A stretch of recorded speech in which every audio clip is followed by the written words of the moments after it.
मुख्यमंत्री नायब सिंह सैनी की अध्यक्षता में मंत्रिमंडल की बैठक आयोजित हुई। लगभग 6 घंटे तक चली इस बैठक में 31 एजेंडे कुल रखे गए, जिसमें से 18 एजेंडों पर मंजूरी लग गई।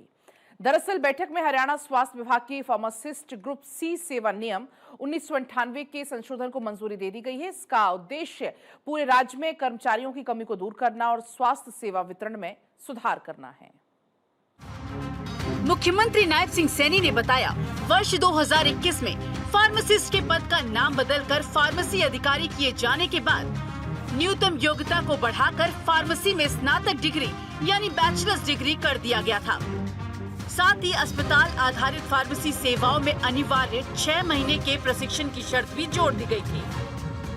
हालांकि इन कड़े मानदंडों के कारण पात्र उम्मीदवारों की संख्या सीमित हो गई, जिससे सरकारी अस्पतालों और औषधालयों में पद खाली रहने लगे। इस समस्या को दूर करने के लिए कैबिनेट ने सेवा नियमों से अनिवार्य 6 महीने के प्रशिक्षण की शर्त को हटाने की मंजूरी दे दी है।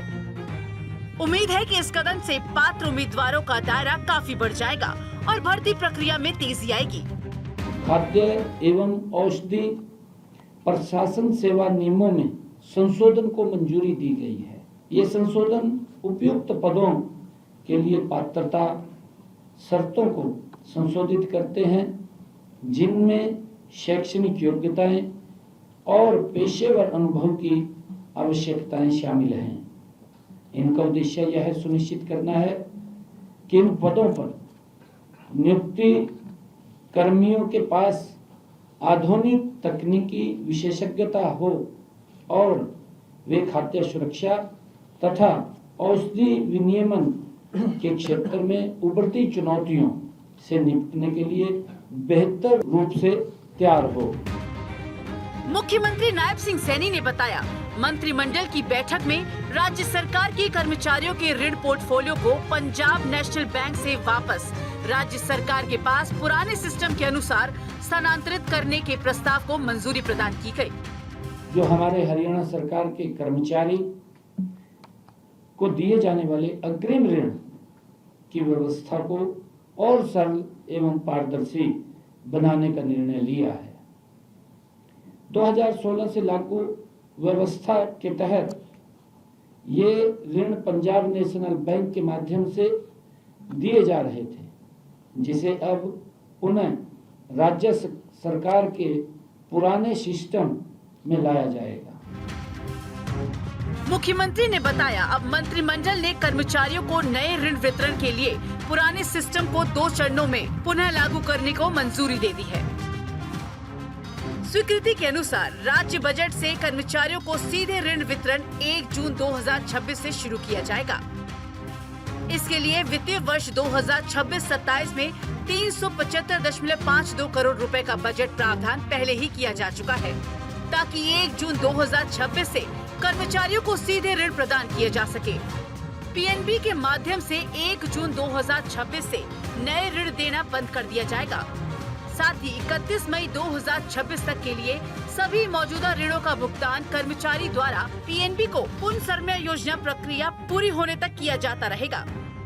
पुनर्समय योजना प्रक्रिया के अंत में सभी कर्मचारियों के पीएनबी में शेष ऋण की राशि पीएनबी को चुकाई जाएगी तथा सभी ऋण खातों को प्रधान महालेखाकार लेखा एवं हकदारी हरियाणा को स्थानांतरित कर दिया जाएगा।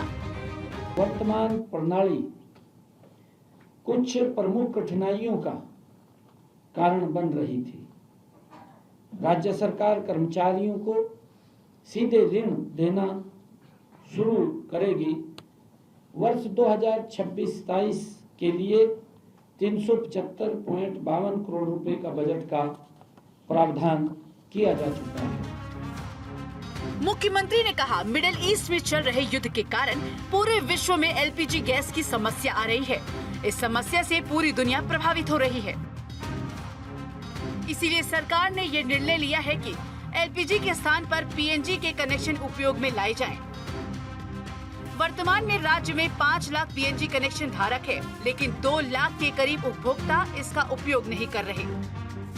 मुख्यमंत्री ने कहा कि विपक्ष कोरोना काल में भी दुष्प्रचार करता रहा।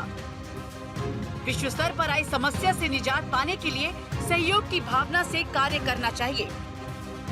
और ज्यादा से ज्यादा लोगों को पीएनजी से जोड़ने के लिए प्रेरित करना चाहिए। मुख्यमंत्री ने कहा, राज्य में गैस की कालाबाजारी रोकने के लिए सख्त कार्रवाई की जा रही है।